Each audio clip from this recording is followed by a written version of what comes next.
Thanks for calling Sports Stories with Denny Lennon, the top-rated video podcast in the Centinela Adobe corridor. Please leave a message.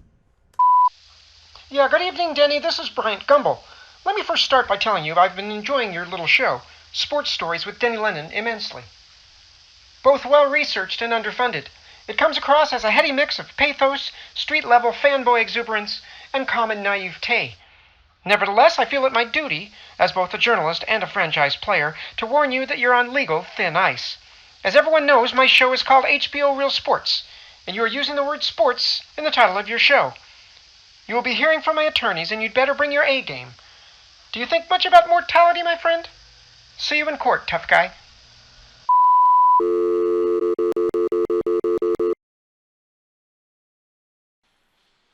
The popular TV series Parks and Recreation was created by Greg Daniels, who's a legitimate force in comedy. His work as a writer for Saturday Night Live and The Office, not to mention King of the Hill, is evidence to that.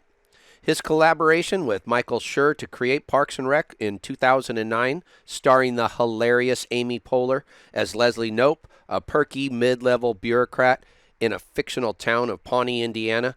It's another iconic hit. It ran for 7 seasons and 125 episodes. In Season 2, Leslie gathers a group of her closest gal pals for a brunch of waffles and love. She makes known that every February 13th, my lady friends and I leave our husbands and boyfriends at home, and we just come and kick it, breakfast style.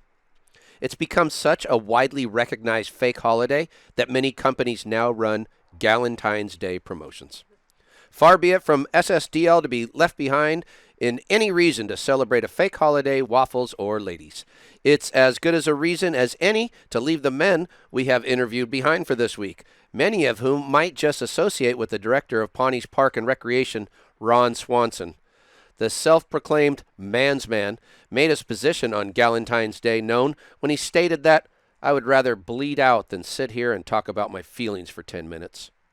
So it is, this week we celebrate Galentine's Day with a celebration of our impressive list of ladies from sports that we have interviewed. Amy Poehler sadly is not one of those interviews, but we should make note that the star of Park and Rec proved herself to be quite the athlete when she portrayed figure skater Fairchild Van Waldenberg in the 2007 comedy Blades of Glory. Well, that's got to prompt a final reply from Ron, somewhat of an athlete himself, who offers this advice on bowling. Straight down the middle, no hook, no fuss. Anything more, and this becomes figure skating. America!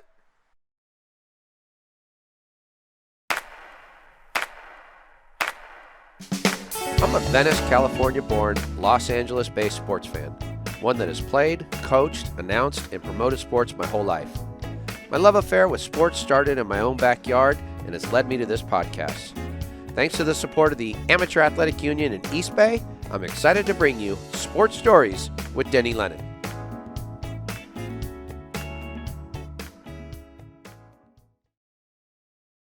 Hello, sports historians. Welcome to episode number 71 of our video audio podcast, Sports Stories with Denny Lennon. This week we celebrate Galentine's Day with our interviews with some of the top women athletes in the United States. So now we bring in our country's favorite gal, producer Marley Rice, for a state-to-state Galentine trip. Marley, who is first? All right, we're going to start this Galentine's episode off with Teresa Parmenter. Yep, one of our first interviews from Iowa. She is the AAU governor of the Iowa district. She's got some great stories about basketball from the Hawkeye State. Now, my mom, when she grew up, and she had been older than you at this point, but she played what I think might have been referred to as Iowa basketball rules. Now, she grew up in California, but I think it was 6-on-6 basketball. And yeah, you could only go to half court? You could only go to half now, court. What was your rules when you grew up? The same way. Same way. Same way. And how come do you know why she would have referred to them as Iowa rules? Because we were the state that played 6-on-6 basketball the longest of any state. Oh, okay. So, yes. Wow. So in effect, you would have been on either the offense group or the defense. Which group were you on? I played defense. Yeah. I played defense. Could you steal the ball pretty good? Well, not anymore. Oh, back then I bet you did all right. So I had a good time. Didn't you? Okay. So what was the name of that high school? Lennox High School. Lennox High School. Now, I would imagine at that time, just being, if your dad was a sports fan, you're a sports fan, was Chicago, was that the big city that you would closest? Or? When I was in school, we could get the Brooklyn Dodgers on right? the radio, and my dad taught us how to do the line score for baseball, so we would sit with the radio and listen to the line score and learned how to keep score. That's the way I learned how to appreciate the game of baseball. Do you still keep a Yes. score when you go to a game? I do. I love it. I do I too. do. I think it's fantastic. I like at the end of it, and you look back on your book, and it tells a story. Yes, it does. There was So, I was listening Doris Kernwin, I think her name. She's a historian, and she particularly loved Brooklyn Dodgers. But that was her way of connecting with her father. Was she would during the day keep the score, and then when he Yes. came home, she would play it back to him. That's Yeah. that's nice. and Taught you how that's to the do only that. reason we really had the connection with the Dodgers, because that's what we got on the radio. So Oh, okay. and actually closer to other teams, but that's the one that we could get. So And is that what you played in high school? Was softball softball, and basketball? yes. And we had track, but not state track meets. My junior and senior year of high school was the first time that track was for girls.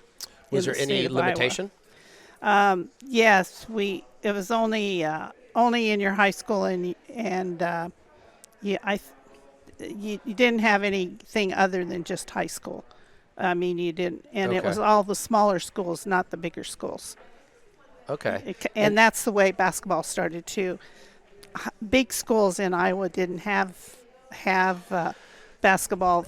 They had it, but the little schools all had basketball. There was a rule I read about recently that had something to do with one of the Olympic sports, and then they took the mile away from the women being able to run that or something, and they didn't reinstitute it for a long time. And I was wondering if they did the same thing at state levels. Like, did I they don't- restrict you from running any long distances Yeah, or anything I like don't- that? I don't know, but they always thought that sports was too hard on girls. How did that So- did that stick with you a little Oh, bit? yes. Y- I mean, you could do farm work, which was a whole lot harder than that, and you could lift bales, and you could Yeah, right. do all that kind of stuff, and Right? Yeah. but you couldn't play basketball or softball or Isn't that run something? track. So I wasn't much of a runner. I was a high jumper. Okay. So. And do you remember your highest mark? No, I don't remember. It was 5-something. I think Nice. 5.2. I think was what it was. There's a couple things that interest me when I was looking into what you did. Tell me a little bit about ISS. Iowa Sister States is an organization. We are one of a kind of organization. A lot of people have Iowa Sister Cities Okay. affiliations, but we have a state-to-state organization, and we're affiliated with 8 different states. And our most visible states that we're involved with are Yamanashi, Japan, Hebei, China, and our most recent one is Kosovo. And we got involved with Kosovo when the Iowa National Guard was the peacekeeping unit for Kosovo when they were gaining their independence. And General Orr was the commander of the Guard at Sure. that time, and he said that we needed to not just be their peacekeeping unit, that we needed to be we needed to do more for their country than just do that. And so that we got involved with Kosovo, and Iowa's really been involved with them. And it's a cultural exchange. It's a cultural. Well, it's not just cultural. We have business exchanges. We have sports okay. exchanges. We have cultural exchanges. Look out. We had a baseball exchange with Yamanashi, Japan, for about 30 years. Isn't that so? Wow. And then their economy has made it so that they have made it so that we can't have that relationship that's anymore. too That bad. they don't have it. So we really feel bad about that, and that was all high school age kids. And so now for this sports exchange, a year ago, we had the JO Games in Des Moines. Sure. And some Kosovo wrestlers came over and participated as part of that. And then this past summer in June, we went over with a wrestling team and a girls volleyball team. I read up a little bit about the baseball exchange, and tell me a little bit about your host families welcoming these. We always had hosts in Yamanashi. We always had homestays for the kids that they stayed in homes when we went over there, and the kids did, and they stayed in homes here. The coaches always put coaches up in hotels, but. And that's where most of the learning really happens. Oh, it was. My youngest son was fortunate enough to be in one of the exchanges, and it's an experience he's never forgotten. I'll bet.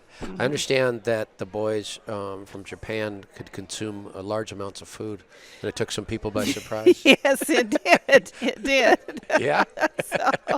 Did they enjoy the American food? They did enjoy the American food. And the unlimited amount of it that Iowa can provide? And we always tried to have them come over. Well, they always came over in August because of in Iowa that the baseball season doesn't end till the end of July for high school age kids. And so they would come early August. Okay. And then they'd go to the Iowa State Fair. And so they they went to the Iowa State Fair? Yes. They got their hands on some real, oh boy.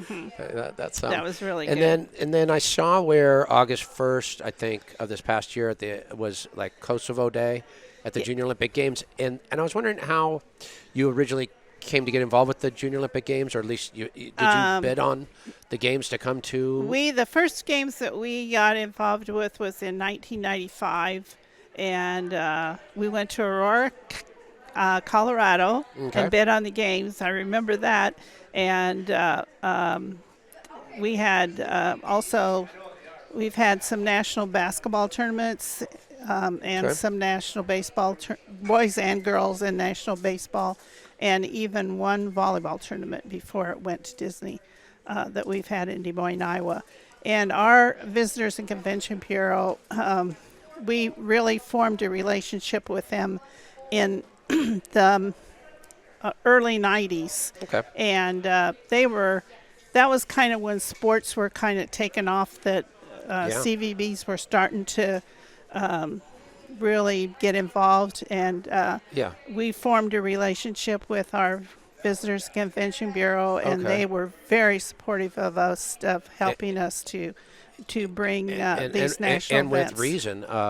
We've seen it all over, from city to city. It's a reliable, because families now that's their vacation. Many times it's centered around what athletic activity their children are doing in the summer. Their kids are doing. Yeah, yes. absolutely. I really enjoyed interviewing Teresa. Who's up next, Marley? Next, we go to Heather Olmstead, the coach for BYU. Yep, women's volleyball coach in Utah, the Beehive State. Let's hear it from Heather. So you're part of a Miracle Twin team. Yeah.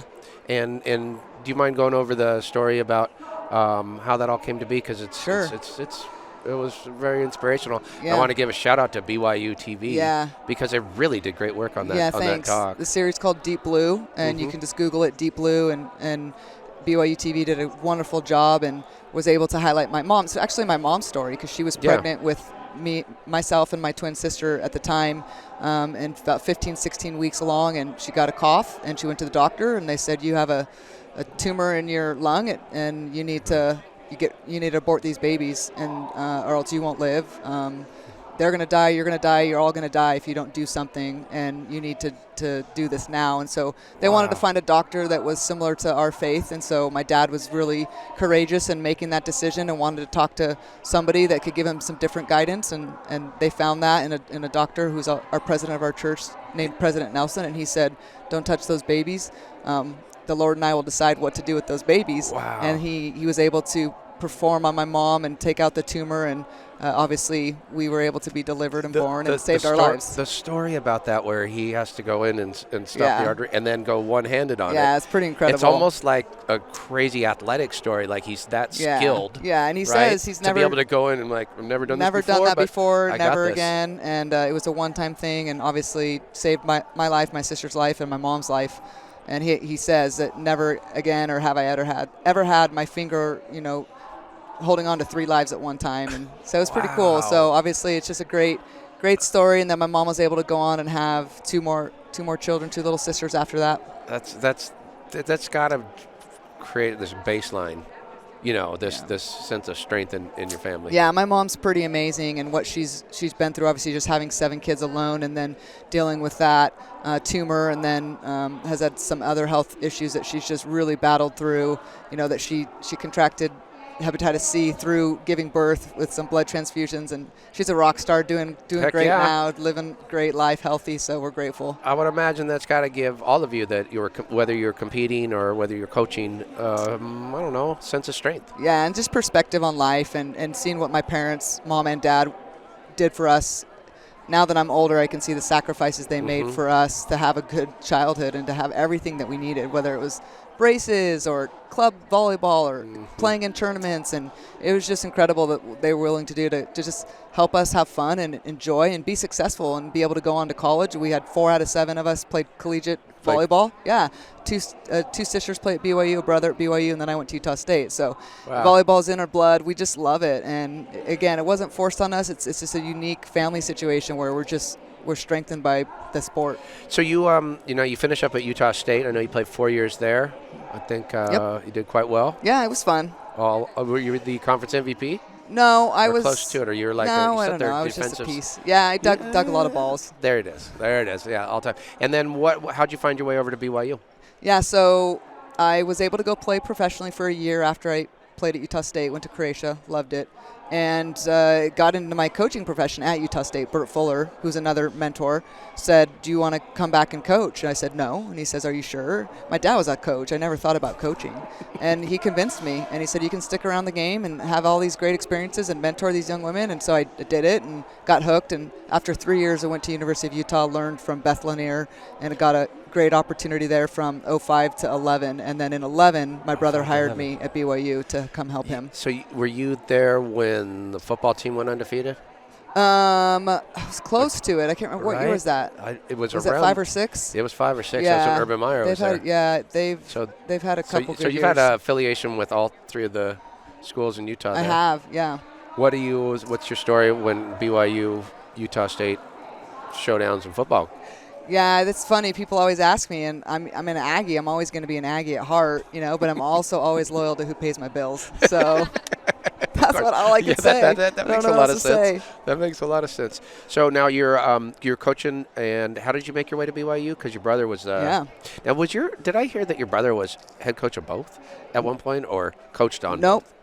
Both? The men and women? Yeah. No, so in 11, he became the BYU women's head coach, and I was at the University of Utah. And so he asked me to come help him build that program, and he had a great vision for what he saw BYU turning into and the potential. And I knew all the kids they were getting. I knew what they could do. So he got me on board. So in 11, I came over and was able to work with him. And for 4 years, we worked together, and we went to the national championship game against Penn State in 14. Yep. And then in 15, he got hired as the men's coach. And so Chris McGowan retired, and Sean got that job, and they offered me the women's job. So I've been at BYU as the women's head coach since 2015. You've done all right. It's been fun. I saw you get your National Coach of the Year last year. I got great kids. I was like, oh, that's Rick's and girl. A great staff, yeah. I don't know if you'd call it the BYU way, and again, like this podcast isn't, just so you know, it's not necessarily volleyball based, it's like sports based. So for sports fans that are listening, can you explain a little bit about BYU's tradition in blocking, and also about the gold medal squared, and how you put that into the curriculum of what you teach? Carl McGowan, who's also another mentor. You brought up mentors early, and that was early in my life, the ones I mentioned, and I've had many since. Bert Fuller, Beth Lanier, my brother, Carl McGowan, Chris McGowan, that have influenced me later in my coaching careers. And so Carl's a longtime BYU men's head coach, won a couple national championships with BYU, and he's influenced many people with his curriculum and Gold Medal Squared, which is the company that he built. And really, it's a opportunity to teach coaches how to teach volleyball in simple formats, simple principles, and be able to make the movements repeatable in volleyball, since volleyball is quite complicated in nature. It's not a very easy sport to pick up and play. It's very hard, a lot of time training, hand-eye coordination. And so he was able to create this business, and he has just been able to do the absolute amazing things with it. And so I've been able to learn from him, and it's just kind of carried on through the BYU men's and women's programs. And so blocking is, I don't even know what it is about blocking. The data shows it. I don't know what it is. It's like the weirdest thing. The data shows it, though. Like, that's what the men and the women both do particularly well. Yeah, you know, he has since passed away, but he used to tell stories about how he would spend so much time on blocking and then realize he was 1 in 30 and blocking didn't matter. And so he started to look into other things that you should train that would correlate to winning more than blocking. And the blocking just kind of stuck. And I think that comes along with being able to serve tough and get your opponents out of system. And so BYU is also known as just really good serving teams. And so being able to serve tough and put pressure on other teams is going to help your block. And I think that's a little bit about it too. Do you find not only something along those lines, but something I know just coming up in volleyball and then just coaching my kids, or any kids, it's serving and passing. For sure. It's serving and passing. Yeah, people get so bored from us coaches saying that, and it's just there's no other way to go around it. If you can't serve and put pressure on someone, they're going to side out an enormously high clip. And if you're not able to side out yourself, you're going to lose. So there's really no way to get away from the serve pass answer as far as what are the two most important skills, whether whatever order they're in, it's going to be serve and pass. And after that, it's can you go hit high and hard and attack and side out at a high level, and that's going to get you a lot of wins. I like the concept, like in basketball, the logo of the NBA is that's a picture of Jerry West. Yeah. But I always liked that it was him controlling the ball. It wasn't somebody dunking the ball. Or blocking the ball or anything. It was like of the control of the ball.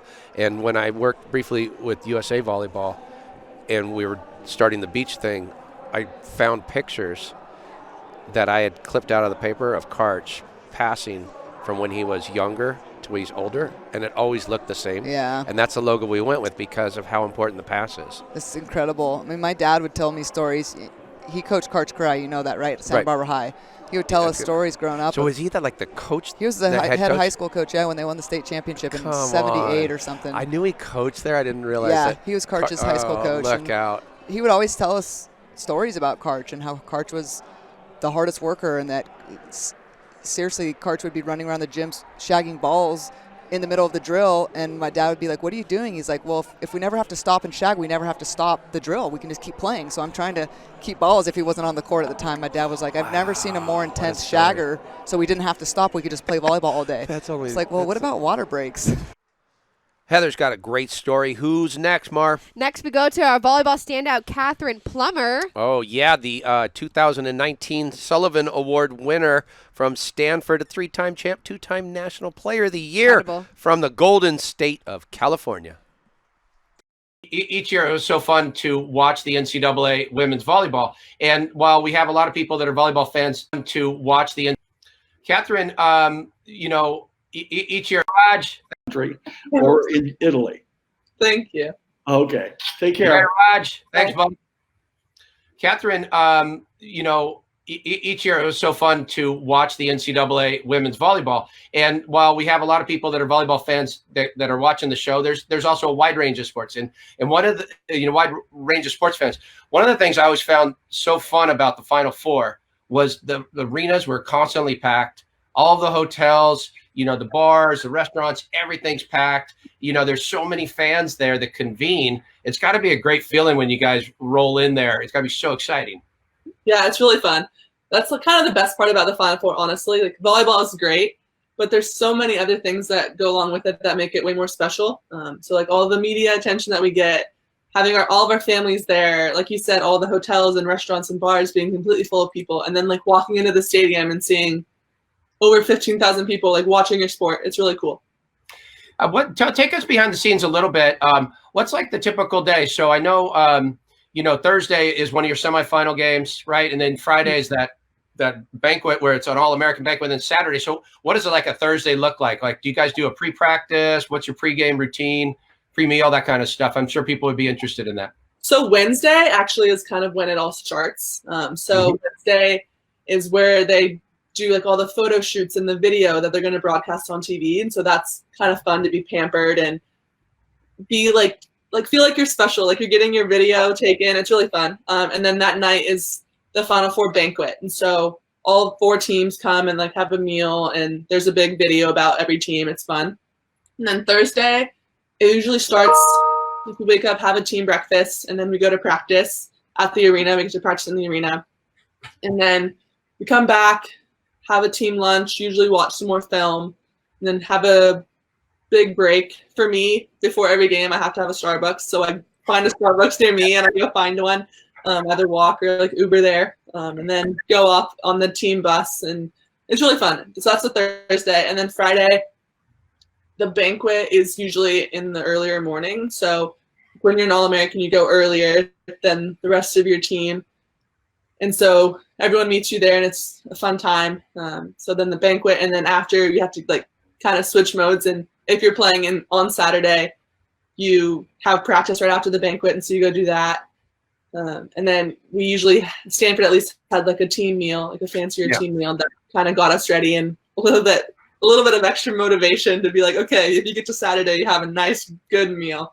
And then Saturday, same thing pretty much as Thursday. You have a morning breakfast, practice, team lunch, you scout more, and then there's a longer break. And then Saturday is a little bit more special because you get like a police escort to the stadium, all there, like in a tunnel, like all the fans and family are like, they walk us in and give us high fives, so you feel like a rock star. That's awesome.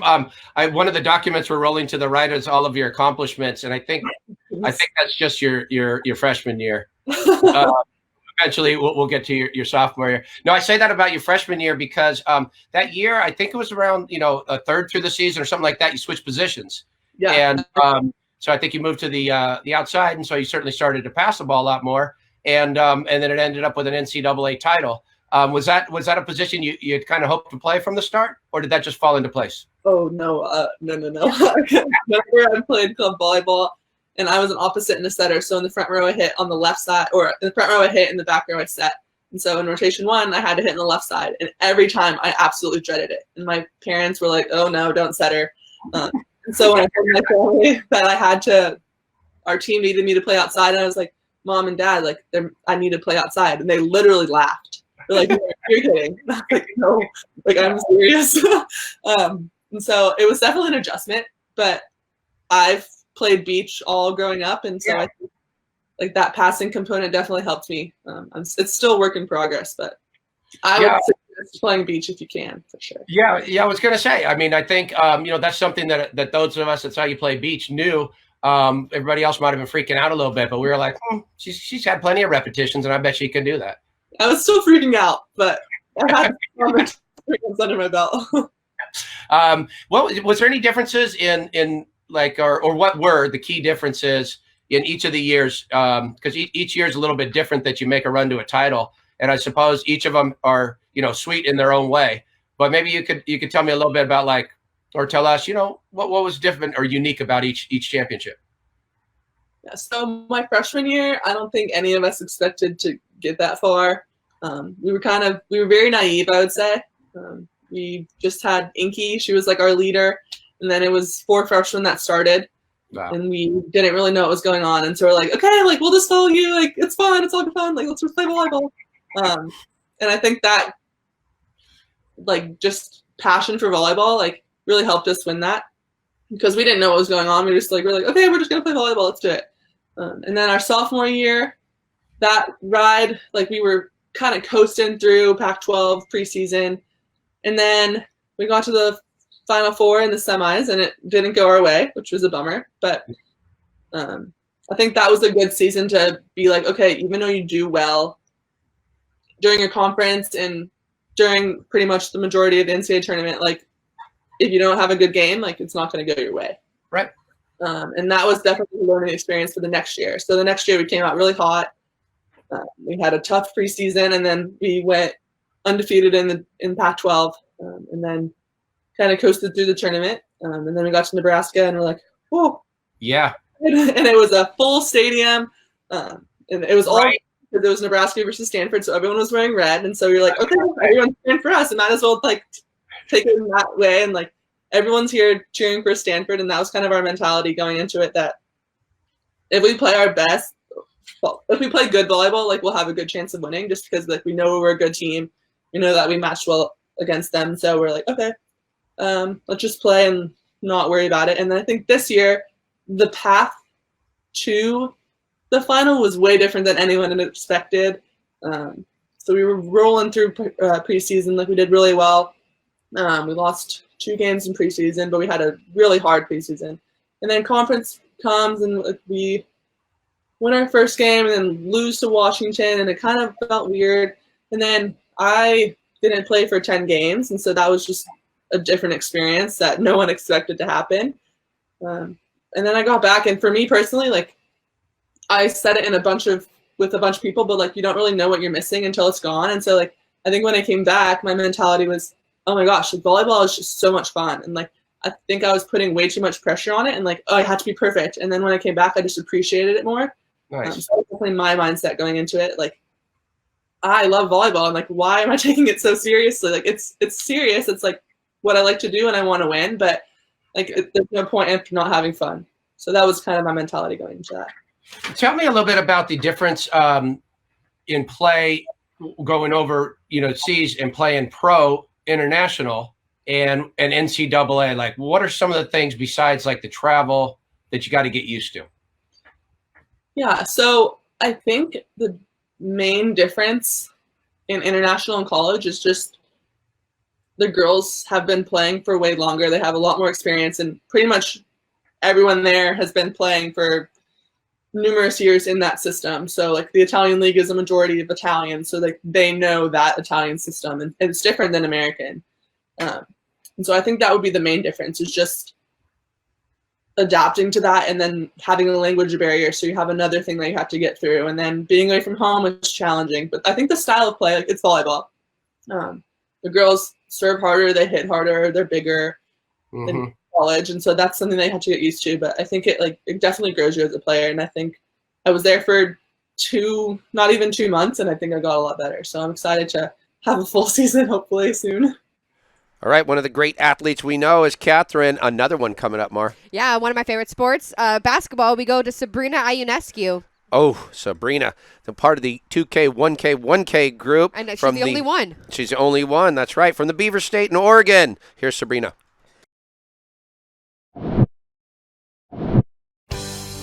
Sabrina Ionescu, basketball.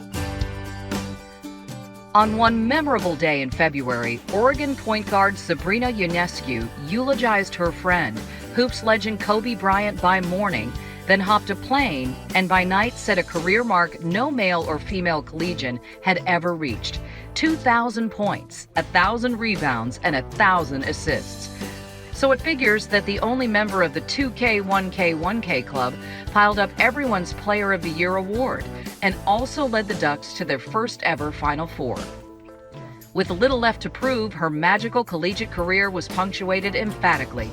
The New York Liberty selected her as the #1 overall choice in the 2020 WNBA draft. Academically, Sabrina graduated from Oregon in 3 years with a degree in general social science. She's now pursuing a master's in advertising and brand responsibility. All right, Sabrina, quick on your feet. You already reloaded, and you're back in. Hopefully we can hear you a little bit better. Can you hear me better? Way better. Man, see, coachable. You got to be coachable. These are how these things happen. Speaking of which, tell me about some of the influences in your life, some of the coaches that really helped you get to this point. I'd probably say my AAU coach and high school coach, Kelly Sopak, was a huge influence in my life. And then leaving and going to Oregon, I'd say the entire coaching staff there, from my head coach, Kelly Graves, to Mark Campbell, to Jody Berry and Chavi Lopez. They're huge influences in my life, and great coaches and just great people. Speaking about the U of O, was the fact that the mascot was a duck an attractive part of it for you, or did you just have to get over the hump on that one? I love ducks, so I thought it was cool showing up to games and having that big mascot chase you around. And so I'm a fan of the duck. I love it. I love it. It is a lot of fun up there. Hey, Sabrina, I happened to be at the Kobe Memorial. I was moved by a lot that went on that day, but I was in particular really moved at your words. And then, later that day, you had to head up and play a big game in Stanford. I could imagine you were exhausted at the end of that day. Yeah, definitely. I mean, it wasn't easy.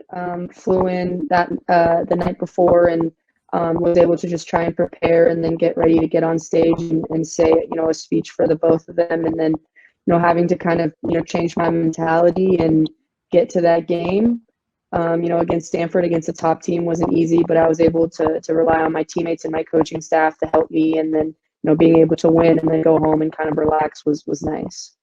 I'll bet. 2K, 1K, 1K. That's an impressive club to be part of, but kind of must be lonely. You're the only one there.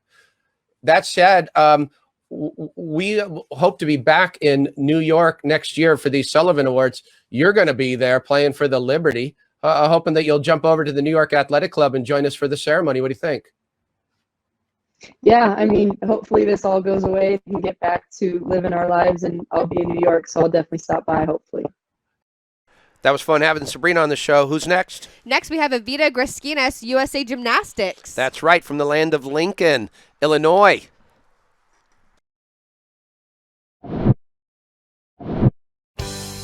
Evita Griskenas, Rhythmic Gymnastics. The most decorated athlete of the 2019 Pan American Games, Evita Griskenas won 4 golds and a bronze in the competition, taking home the Next Gen Female Athlete Award in the process. And with her performance at the World Championships, she earned a spot on the Team USA roster for the now delayed Tokyo Olympics. It is a lot of success at a young age, but perhaps not surprising when you consider that Evita took up the sport at 3 years old and was hooked. What followed was a rapid climb through junior, national, and international competitions until she can now call herself an Olympian. Evita is a graduate of Carl Sandburg High School in her native Chicago area, where she was an honors advanced placement student and was named an Illinois State Scholar. Hi, Evita. Hello. Did anybody that you can remember butcher your name as bad as I did right there? Tough question. Right out of the gate. Congratulations on your successes. I have a question for you. What don't most people understand about your sport? I think quite a few people have the misconception that it's just a dance with ribbon where there's nothing wrong with dancing with a ribbon, of course. But I think sometimes misunderstand the amount of training that goes into it, including the strength training and conditioning and so many other aspects of the sport. And I think sometimes they're overlooked. Well, it's got to make you proud to be nominated amongst the top athletes. Tell me a little bit about some of the people that helped you get to this position. Oh, wow. Right at it with the hard questions. There's a lot of people.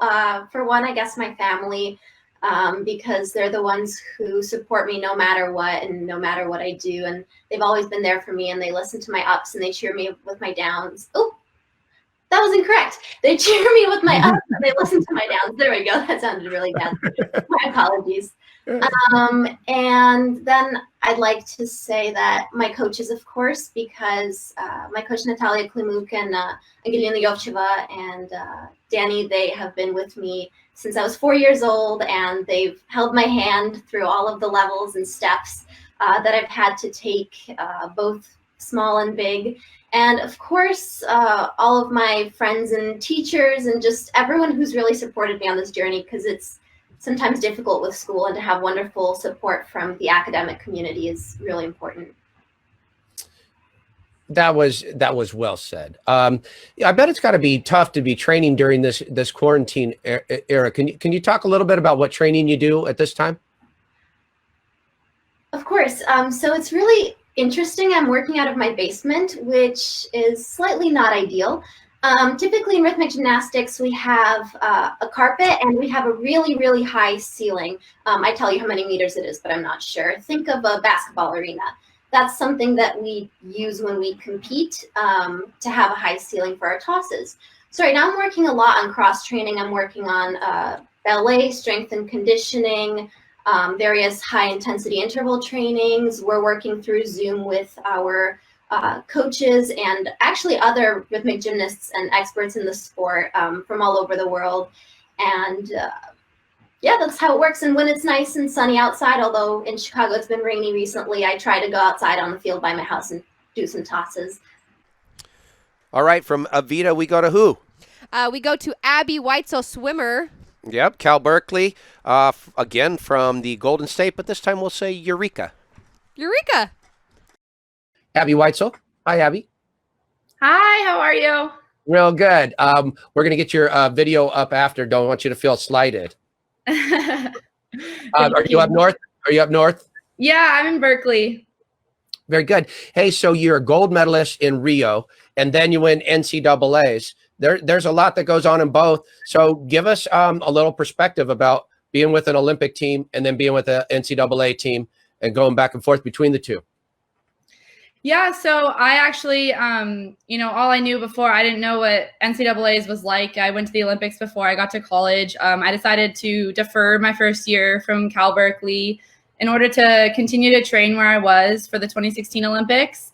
And it ended up working out, and I was able to come home with a gold and a silver medal, and was able to final in one of my events and semifinal in my other, and it was an incredible experience. And coming into NCAAs, it was a completely different experience, but there's nothing like it, and it was so much fun. I just finished my 4th year of NCAAs. Unfortunately, didn't get to go due to the pandemic going on, but yeah, it's totally different experience, but amazing, both of them, and wouldn't have changed it for anything. You know, you're also, Missy Franklin is Cal-Bear. She won an Olympic gold and an NCAA, and she won an AAU Sullivan Award. What would it mean for you to, and I think she was the Honda Swimmer of the Year, which you also were. So what would it mean to also bag the AAU Sullivan Award? It would be such an honor, honestly. I mean, I would be following in the footsteps of so many incredible athletes, and a lot of them, like you said, Missy Franklin has won this award, and there were so many other Cal swimmers before me that are just legends, and so many athletes that have won this award. So just an incredible honor to even be nominated, and next to all the athletes with me tonight, it would be amazing. I've asked the other athletes what it's like training in this era of the quarantine, and so we want to ask you as a swimmer, what are the different parameters for you?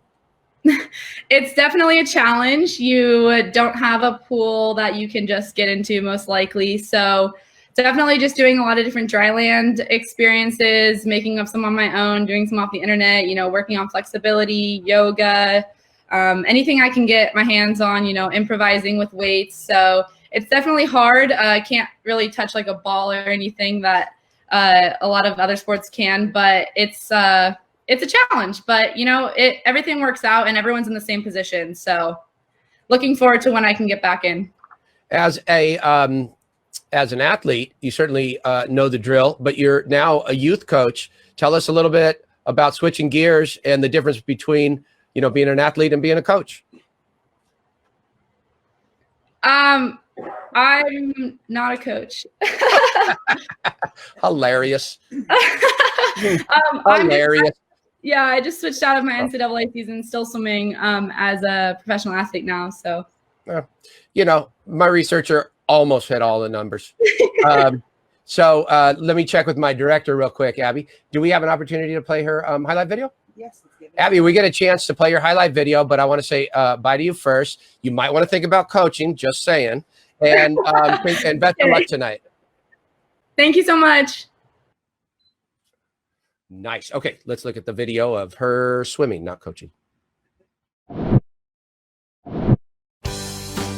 Abbey Weitzel, swimming. By the time she set foot on campus in Berkeley, Abbey Weitzel was already a double Olympic medalist for Team USA, taking home from Brazil a gold and silver in the relays, plus a 7th and a 12th in the 150 free. Once at Cal, she promptly added to her already golden resume. At the 2019 NCAA meet, Abbey claimed 4 titles individually in the 50 free, plus she anchored 3 Bears relay teams to wins. And the honors kept adding up. Cal's most outstanding swimmer, Pac-12 Conference Swimmer of the Year, and recently the capper, the 2020 Honda Award as the top female swimmer in the country. Abbey is also the first woman in the world to ever go under 21 seconds in the 50-yard freestyle, posting a time of 20:90. In the classroom, Abbey is set to graduate from Cal in 2020 with a degree in public health. We are fortunate to meet so many great athletes at the Sullivan Awards. Who's next, Marley? Yeah, we were. Another great athlete, Dana Rettke from Wisconsin. That's right. That would be America's Dairyland, also the Badger State. Dana Rettke, volleyball.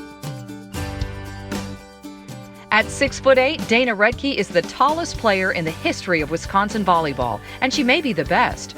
A 3-time All-American and the defending Big Ten Conference Player of the Year, she played her way onto Team USA, where in the summer of 2019, she was the youngest player on a squad that won the Volleyball Nations League and a coveted berth in the Tokyo Olympics. For her career, Dana is at or near the top in just about every UW statistical category: kills, kills per set, total, blocks, blocks per set, points, and points per set. She led the Badgers to 3 NCAA tournament appearances, highlighted by a run to the national championship match in 2019. For her efforts, Dana was named to the all-tournament team. As for school, she's on track to graduate, majoring in marketing with a certificate in education studies. Okay, from Riverside, Illinois, that's where Dana Rettke calls home. I think that's where we're going. Let's go say hi to Dana. Hi, Dana. Hello, how are you? Very good. Was I right? Are you right outside of Chicago there? Yes, I am right now. Last year, I had an opportunity to be in Pittsburgh and watch you get to the finals of the NCAAs where you lost to Stanford and Kathryn Plummer. And I'm just wondering, do you think because she won the Sullivan Award, that gave them an advantage in the championship game? Maybe. I don't know. They played a fantastic game, and just being at the Final Four for my first time, and then the 3rd time in school history for us at Wisconsin, was just an amazing opportunity. And hope to be back there again next year. Just got to soak up all the fun and be with my teammates. So yeah, it was an awesome experience. I want to compliment you on your background right there. That's a few medals. Do you put any medals up there not for first place? Honestly, I don't know, to be honest with you, because these are both me and my sister from a while ago. So nice. Okay. Hey, tell me a little bit about, I know you spent time with the national team. What was the biggest adjustment going from NCAA to the national level? Yeah, the biggest adjustment, I think, going to play with the national team is just the speed of the game. It's just a lot faster to pick up on a bunch of little cues that you don't necessarily have to do at the college level yet. So it's something I've definitely been exposed to and been working on now and going forward. So yeah, it was an amazing experience. Definitely an honor to be on that team and to hopefully work with them in the future. So yeah. You know, in a team sport like you're in, it's got to be particularly difficult to stay in shape and train for your sport. What do you know, during this era of quarantine, what do you do to stay in shape, and how do you get your repetitions? Yeah, so right now I'm actually doing some at-home workouts in my living room with my sister, which has been really fun. Unfortunately, here in Chicago, it's been pretty rainy for the past 4 days. So haven't been able to do a whole lot outside. But when it's nice, I definitely go outside and I'll just throw a ball up on the roof and work on some ball handling and also some hand contacts. Because you can always get better at that stuff, and it's pretty easy to do. So that's what I'm doing right now. Nice. That's gotta bring you back to being a youngster when those are the kind of repetitions you had to get to catch up with everybody. Absolutely. Right. Hey, Yeah. Dana, thanks for being on. Best of luck tonight. It was a pleasure watching you play this past Final Four. Of course. Thank you so much. Okay, we move from volleyball back over to gymnastics. Who do we got? Yep, we got Kyla Ross. From UCLA, part of that Fierce Five in the Olympics. Another one from the Golden State. How about the El Dorado State representing? Kyla Ross, gymnastics. An Olympic champion at 15, Kyla Ross was part of a U.S. gymnastics squad dubbed the Fierce Five, which won the team competition at the 2012 London Olympics. Next stop, UCLA, where Kyla set numerous records and won NCAA titles in every individual event. She became the first to deliver 2 gym slams in the same season. That is, at least 2 perfect 10s in each discipline.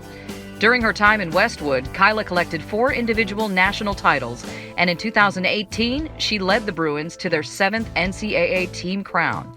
And she's the only female gymnast in history to join this club. She can claim NCAA world and Olympic gold. Achievement carries over to her schoolwork as well. Kyla is finishing her degree in molecular, cell, and developmental biology. In her free time, she'll serve as a volunteer assistant coach for next year's team. Okay, let's head south of where we are right here into Orange County area. Lisa Viejo. Yep, that was where Kathryn Plummer is from. Hi, Kyla. Yeah, me and Kathryn actually went to the same high school. Is that right? Yeah. Wow. And my sister played high school volleyball with her, so it's kind of cool. Oh, that's real cool. Well, maybe that's some good luck for you. Kyla, you won a gold medal at the age of 15. That's got to be overwhelming. And tell me a little bit about, who helped you and how did you keep all of that in perspective? Yeah, training for the Olympics was something that I'd always dreamed of, starting gymnastics at 3 years old. And luckily for me, I had really amazing coaches in Costa Mesa named Howie and Ginny, and I trained with them for 11 years in total. And they really just helped me get my gymnastics to where I needed it to be to make that Olympic team. And of course, my family, I wouldn't be where I am today without their support, their sacrifices, and them just helping me along the way. The 2012 medal team was known as the Fierce Five. When I was a kid, I was a Los Angeles Rams fan, and they had the Fearsome Foursome. I think a nickname can fire you up. Tell me a little bit about that side of being on a gymnastics team and being part of a team. Yeah, I think growing up in gymnastics, you're used to the individual side of it. I think so when you're going into a team competition like the Olympics, just having that support from the other girls was super special. And I think, like you said, just having that nickname, I think helped us and feel kind of like we were invincible going up and competing on that stage. You compete at UCLA, and there's a tremendous legacy there. Valerie Condos is a legendary coach, and now you're playing or you're competing under Chris. I think it's Chris Waller. Can you tell me a little bit about both coaches? Yeah, coming into UCLA, I'd heard so much about Ms. Val, and being from SoCal, I grew up going to the UCLA meets. So it definitely was an honor to be coached by her, and just not only to learn things inside the gym, I feel like I grew and learned so much outside of the gym. And then transitioning this year into Chris, I think he's kind of like our team dad, and we all kind of rally behind him and he rallies behind us. So it's been really cool to see him handle his first year at UCLA. There's been a lot of gymnasts that have been nominated for the award, 3 that have won. What would it mean to win the AAU Sullivan Award? Oh, it would be a huge honor. I think just seeing the history of this award and all the amazing athletes that have won it and been nominated would be super cool to be among that class. All right, great having Kyla on. Next up. Next, we have Megan Taylor, our one and only lacrosse player on our show. Yep, that's what they do in Maryland, and that would be the Free State. They're free to play lacrosse.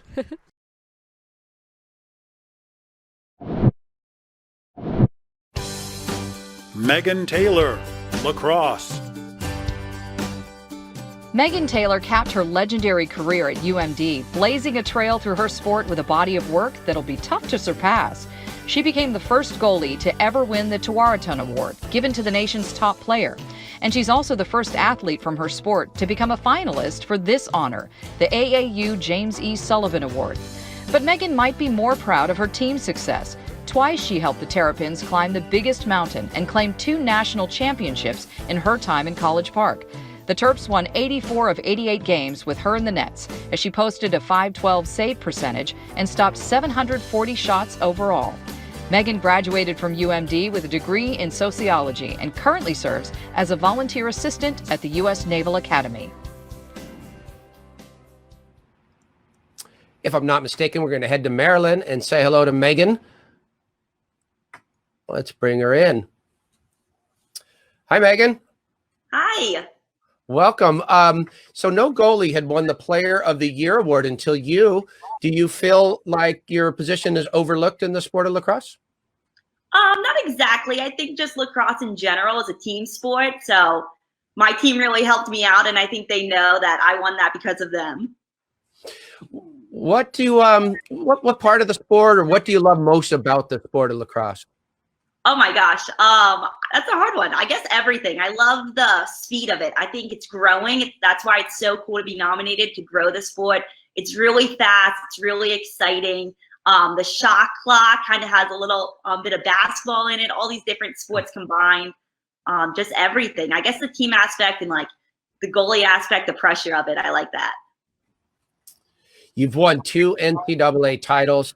It's fun to ask NCAA champions, when you knew at that moment that you won, tell us a little bit about that feeling and celebrating with your teammates. Oh, cloud 9. I want to go back. It was so awesome.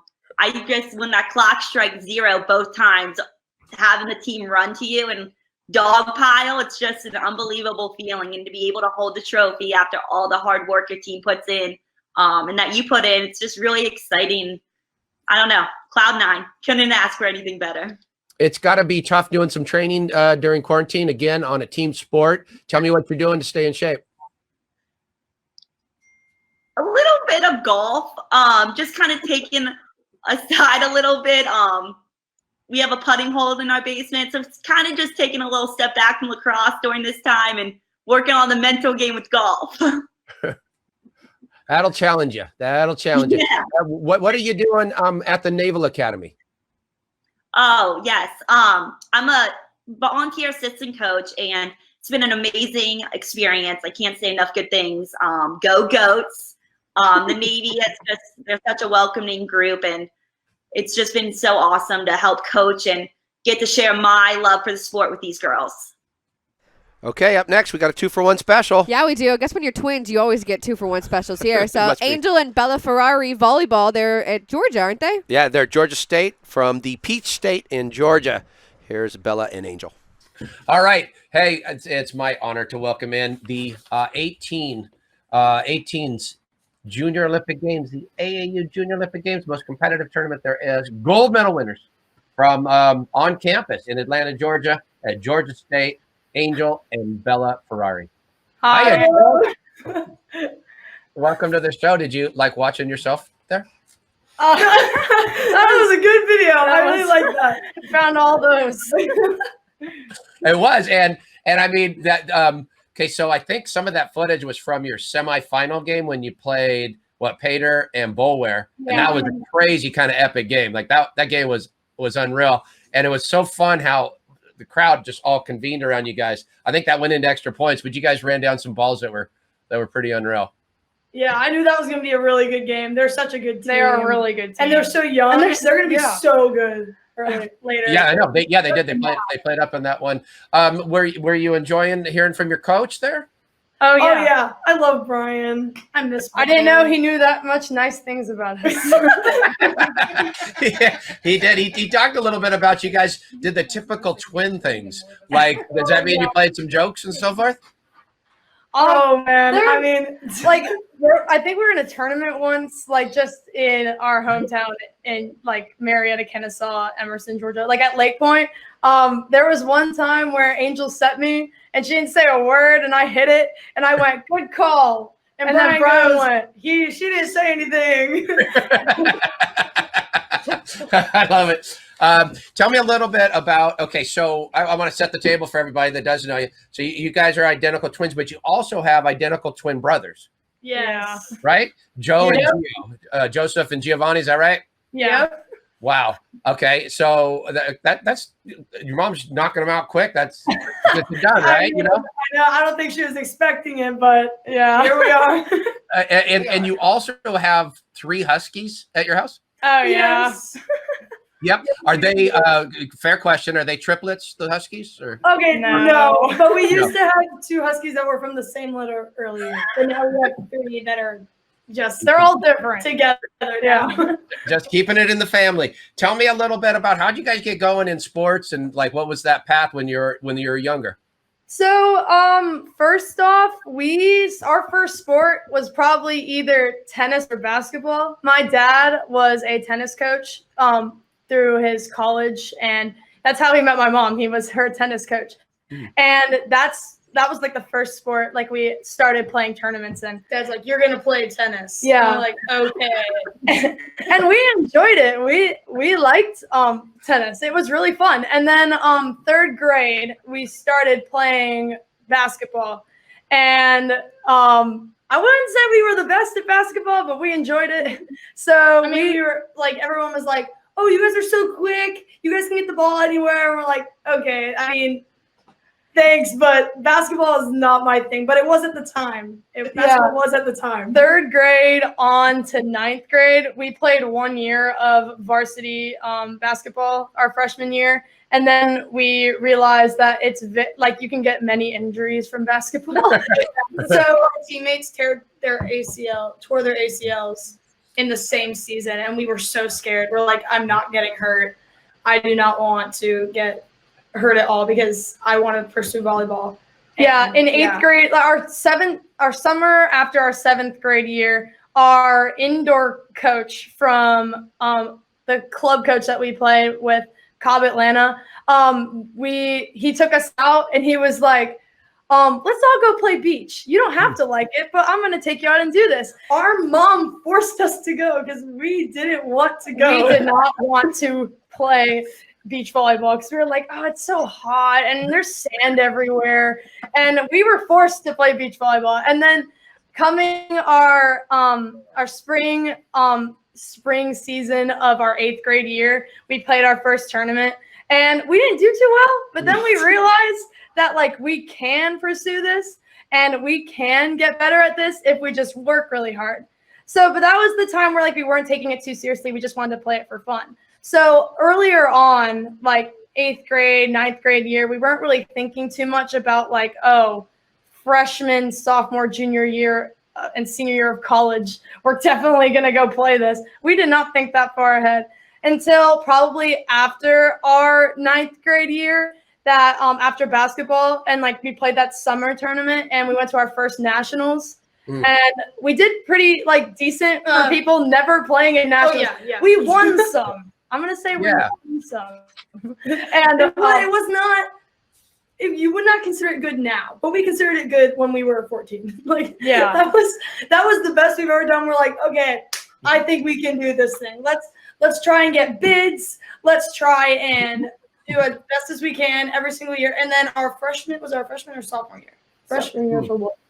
Oh, 14U into 16U. So that's freshman year, right? Yeah. Okay. Yeah, we played everything we could at Raleigh. We played everything we could up at Beach South. Like, we played just local things. We never really traveled. We might have gone to Florida once or twice, but we were doing really good. I don't think we went less than semifinals in every tournament that we played. So we were like, okay, this is a thing. We're going to go for this. And going into 16U, we did decent. We did good. We got bids to all of our nationals we wanted to go to. We made gold bracket in all the nationals we wanted to. And then 2nd year of 16U was one of our best years, I believe. I think it was. That's when we actually started to realize that we can go farther than this. We definitely can. That's a thing. And then that's when we started our recruiting process. I like that path. I like that path because a lot of young athletes have to go through that same path where they kind of start in one sport and then they eventually find their way. And then when it clicks, and it makes you want to do the work and it makes you want to get better and you enjoy those steps along the way. So you can help our listeners out, if not our producer and our host.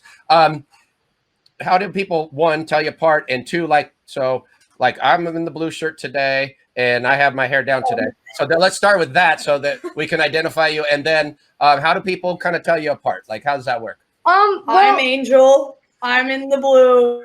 I'm Bella. I'm in the gray. And my hair is down for now.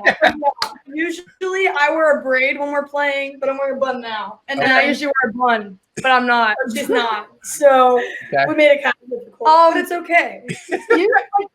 Usually people find a way to figure it out. Like some people say, oh, you're taller, but I'm like a millimeter taller than her. So I don't know how to figure that out. And then they're like, you have a deeper voice. You have a deeper voice, or you have a smaller face. I'm like, okay. Yeah, and then whatever you want. One of the girls here at Georgia State, we were just sitting on the couch. And then all of a sudden she goes, oh man, you look different. We're like, and I just like freaked out. Okay. And I was like, how? She's just like, I don't know. It just looks different now. I'm like, okay, that's good. You know who I am now. That's fine. But literally, if anyone just says twin or Ferary, both of us turn around, they just go, you. I'm like, okay. And when did it, like, okay, you guys probably been always fast, and you just got faster. Was there a point where you go, oh, Ferrari's a car that's fast too? Like, did somebody point that out to you? I think I heard that since birth from my father. He was just always say, oh, we had to change our last name because we were copywriting the car or something, or like our ancestors made the car. I'm like, it's like, oh, so we have to be fast. Okay. But then, yeah. My dad likes to play a lot of jokes on us, especially when we were little. He would just like say all this stuff and be like, oh yeah. And then you get older and you're like, you were lying. Because like one time he was just like, oh yeah, your grandpa, he founded that ice cream shop over there. And we're like, oh, that's so cool. And then my dreams were crushed, but that's okay. Oh my goodness! All right, wait. So we're coming to you right now. You're in your dorm at Georgia State, so you're in there, but you can't go to classes quite yet. Is that right? Well, freshmen, I think most of the freshmen like coming in are mostly online classes. Some are like blended, so some of it will be online, but you'll have a specific day where you go in the classroom. Like my classes start all out as blended, but then like as this like 2 weeks before school started, they changed them all to online because they were like, oh, second wave of COVID is coming. We shouldn't risk it. And Georgia State honestly is being really good, especially for us athletes. Like they're testing us every week and they're making sure that everyone is safe. And our team has like had precautions made, and we have like our little inner bubble little poster board that we have in the locker room, and we're all talking about who we're allowed to hang out with under what circumstances. Like we're all just being super safe, but it's worth it because we're at the college that we chose and we're here. It's not like we're at home. They didn't say, oh, you can't come to campus. I'm just thankful that we're here and we can like go play whenever. We can just hit up some of our teammates and they'll be like, oh yeah, sure, let's go. And then we'll meet them over there. Like, yeah, Georgia State is being used as a reference for most athletics in like bigger schools as for like testing and precautions and stuff like that. So I found that very cool and very like calming to be here at this school. Okay, we stay in the sport of volleyball for our final lady on Galentine's week. Yep, we go to Lexi Denenberg. She plays at UCLA, but she's from Florida. She's from Florida, and we know that's the Sunshine State. Yeah, we do. Talk a little bit about that transition from being indoor and beach and then choosing just the beach route or the indoor route, which, you know, a lot of fine athletes your age, you know, they have to do. They have to kind of make that decision now. Yeah. I think they're not opposed to what it used to be like. Yeah, I mean, I think it helped me like playing indoor as long as I did because I got all my skills from indoor, I guess. And then when I wanted to transfer beach, I could focus on that more. And it's such a different sport than indoor. Like you really have to train your sand legs and like you have to be in different shape for beach. So I could definitely see the difference, like transitioning from like indoor to sand. But then once I was playing in the sand for a few weeks, you start to like get your sand legs back and then you can start training for that. But yeah, it's definitely a lot different. Tell me a little bit about your coaches that you came up with. First, let's talk about, because I like always finding out, you know, some of the people that stick out, like who kind of recognized you. You come from an athletic family, right? But who kind of recognized you, you know, outside the family was like, you should play this sport, or, you know, you're doing pretty well. So, yeah. So when I was younger, I was around like 10, 11, 12 years old. My sister actually played beach volleyball for Cape Coast, and they were like running tournaments. So like ever since I was like that age, like I looked up to all those girls like that were older playing those tournaments, and Darren Bolton like really helped me become the player I am today. And like he trained us so much, and he loves us, and he really loves the sport of beach volleyball, and he just overdoes it for us. And we're like, I'm so grateful for him, because if I didn't have him, I don't think I would be the player I am today. Darren Bolton is he has the Cape Coast out here. He also runs beach volleyball tournaments, and he's part of the indoor club. Just the whole scene out here. And so we lean on him as we operate our Junior Olympics of beach volleyball out here on the coast. Yeah. And it's great. And he spoke very highly of you, of course. But he also, he speaks about just his love of the sport and his love of the athletes that are really put that effort forward. And that's what I heard from a few people that I talked to. A lot about your effort and your character really come through. Where does the that video come is from? ready to go up too. Sorry, what? We got a video ready to go up. So let's take a look at that one from our crack staff back in the 74-28. And you can also follow up with that question after the video, because it's perfect. Okay.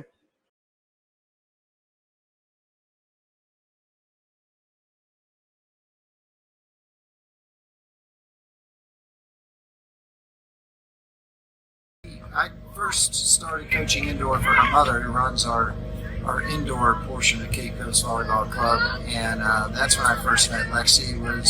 Lexi was probably 10 years old. I think somewhere right around there. She was a tiny little thing. And then from that point on, Lexi was playing beach, playing soccer, playing indoor. The kid's just an athlete that stayed busy. She's a phenomenal soccer player. She was having really early on having to choose between trying to figure out a way to do soccer, indoor, and beach. Now the cool thing was I was watching Lexi play a high school match in a regional playoff, I believe it was, indoor, and my phone rang, and it was Stein. It was funny because that night we got approached by OVA. I did. They were like, "Why is Lexi? They watched her play. Why is she not playing? At our indoor club, we could get her scholarships for indoor." And I said, "No, I think, she just is getting reached out. Just got reached out to by Stein Metz. Yeah, I think she'll be okay. She'll be fine. She doesn't need to get an indoor one because she wants to go beach." I've just been very blessed, and Lexi is one of those one in a, I don't know how many, 10, 20, 50, not for sure, but definitely an incredible kid. So my first time, I met her when she was like 11 because she was Connie's daughter. Right. But the first time I actually coached her was 13 and under indoor. What kind of player was she at 13? It's funny, she was this scrawny, skinny little outside hitter that was feisty, but very, very little. I think of all the players I've coached, if she's not number one, she's right there when it comes to determination, when it comes to her drive to get better and her drive to make the best team that she can make. Not just herself, but her teammates. I mean, she's just a great leader, a great teammate to have. She's a great person. You take pride in her being from this area? Oh, awesome! I think it's awesome to be able to say. I was talking to a couple people yesterday. I would think it was really cool to hear you guys, the California people, and hear how you guys talked about her and saying like, "That's awesome." Like, I know that. I know her. I see it. But to hear from people who don't know her like I do, it's cool to see like, she's from Merritt Island. I'm from Merritt Island, so it's awesome. Love it. Thanks, Diego. Yep.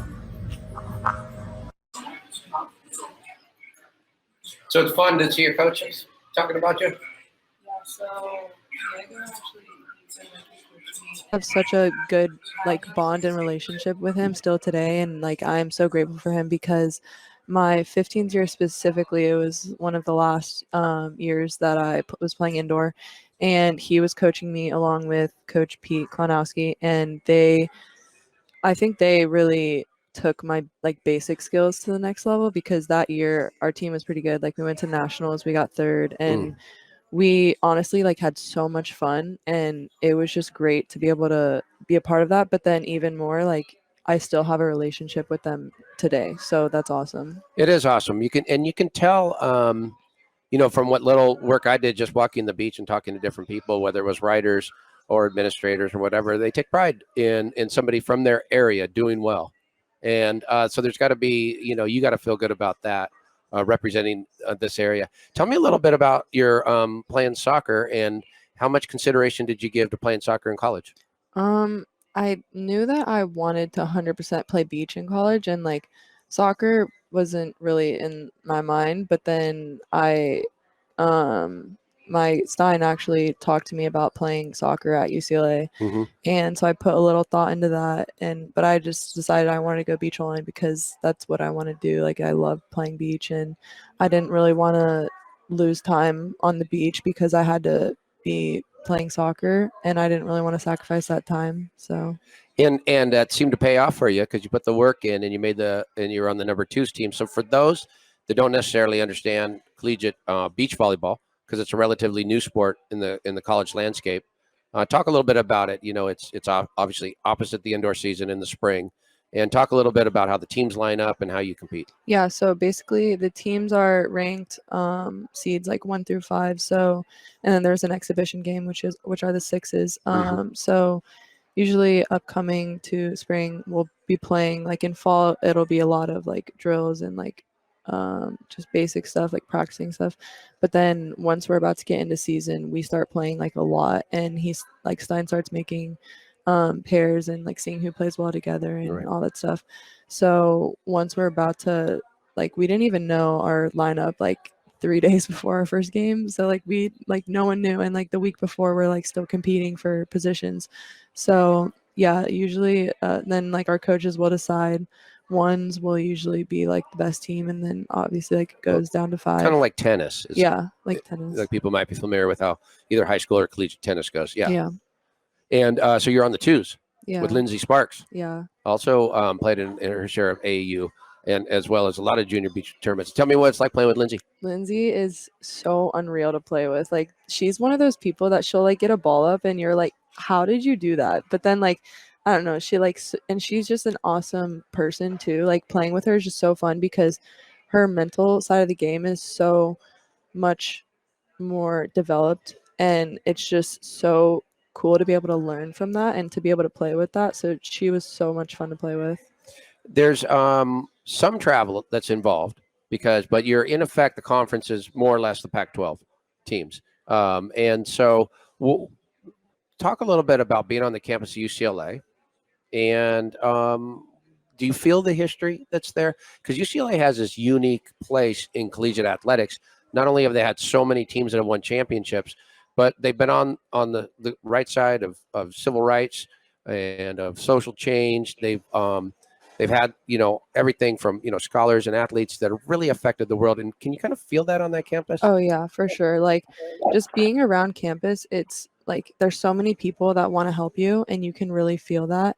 And just going into the training room, or even going into our like where we get tutors, or where our coaches' offices are, like so many people are just there to genuinely help you. And it's awesome because like it's something you get told about. Like I got told that before I went to college, like the people are just great, but like it's something that I truly just started believing once I got there. And like you can really feel how special it is on campus. And I think it took me a little while to like get out of my shell, because I was like first like adjusting, but then like once I did, I got more comfortable on campus. It was so much fun.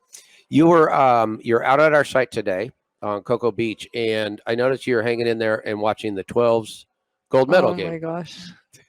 And I thought it was really nice because I could kind of tell like you remembered playing at that age. Oh yeah, but they were so much better than I was at that age. Tell me a little bit about the game you were watching, and just like what were you thinking? Well, first of all, they're huge. Yeah, I know. And then like one of them, I kind of like know one of them because his dad like did a little coaching with me, but she like her shots were so good, and I feel like I was not even like that developed at that age, but I feel like I could walk under the net, and these girls are like setting and hitting it, and like it was so unreal to watch because they were so good.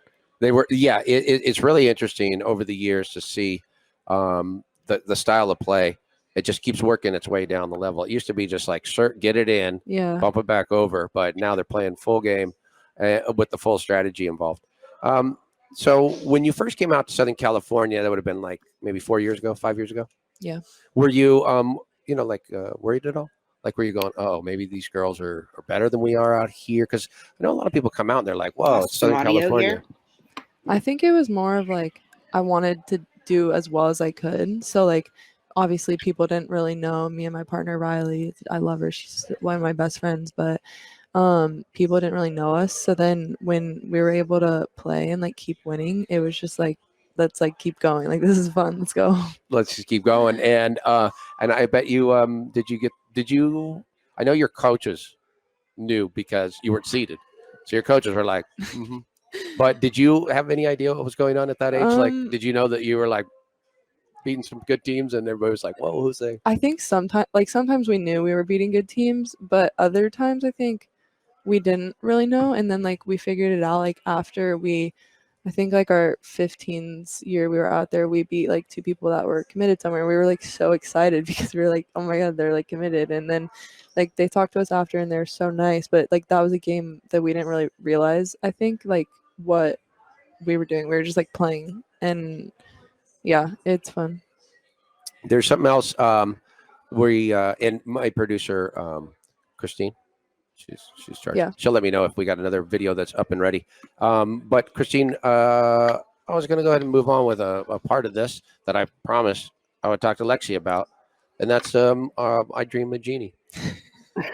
I do have your, let's see, I have your Wilson, Steve Wilson one loaded. Let's see. Oh, good. And I have Dr. Gowdy opening the games as well. Oh, wow. Look, we got some videos loaded. So now we're going to shift gears a little bit. Okay. Here's what we got. Steve Wilson, he writes for the Space Coast Daily, and he was the one who originally said, you should talk to Lexi. We're really proud, that she's from this area and so forth. And so I said, but I need some history, because not only do you send off rockets from this area, but this is where the show I Dream of Jeannie was based. And this is what the world knows about Cocoa Beach. Before we go to that video, though, there was something I didn't cover. In 2018, the Washington Nationals picked your brother in the first round of the MLB draft. What the heck? So you guys got a few athletes in the family. Yeah. Huh? Yeah. Tell me a little bit, but did you have to spend a lot of time going to your brother's games? Honestly, no. My mom was always with me at volleyball, and my dad was with my brother a lot of baseball. And he's a pitcher? Yeah. Do you that's got to be exciting, though. And now, is he climbing the ranks of the minor leagues, and then all of a sudden the shutdown, huh? Yeah, he's been trying to get up there, but COVID has just messed up a lot of stuff. Yeah, it sure has. So we want people to keep an eye on Mason Denaberg with the Nationals. Tell me a little bit, like, did you ever think you'd see a tournament like today where all of the players would be like temperature checked and, the switches and no high-fiving and all of those protocols, right? Yeah, I feel like it's something that we might just have to get used to, because times have changed so much, and all we can do is just adjust to it, because everyone's got to deal with these same circumstances. Everybody does. And the thing that's going to be tricky is it's going to be different circumstances in different areas based on, both how the populace, handles it, and the area and things that we don't know. And it's going to be a really interesting way back. What communication has Stein Metzger, your coach, been giving you as far as like when you guys are going to get a chance to work out, or is there any plans? Yeah, I think there's some plans, but a lot of stuff is just still unknown, because anything can happen, and a bunch of stuff, like if they start shutting stuff down, then we don't really know what will happen. But the plan is still to go back out there right now and to begin training and begin going through that process of getting cleared before we can like be on campus and stuff like that, and hopefully practice.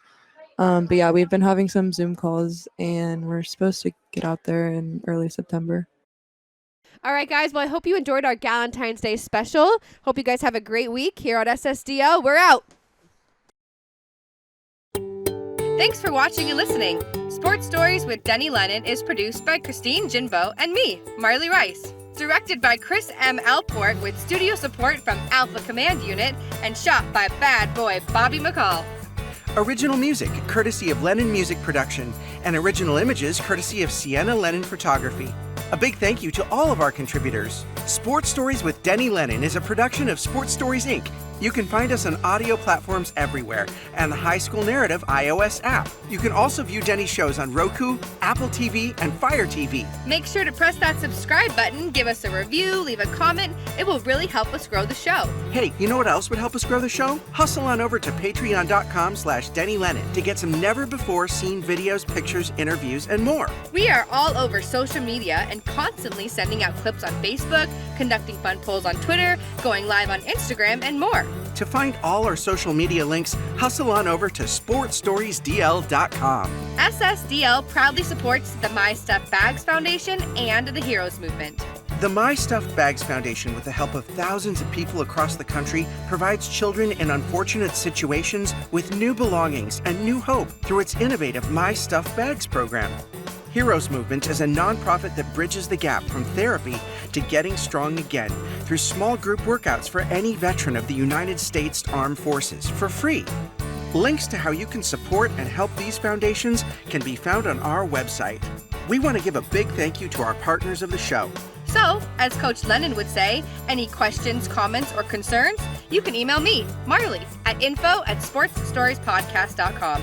Sports Stories thanks all of our followers and listeners. And we will see you next time. Hey, thanks, Marley. Thanks, Chris. Well, what do you know? It's that time again. Thursday, Sports Stories with Denny Lennon. What?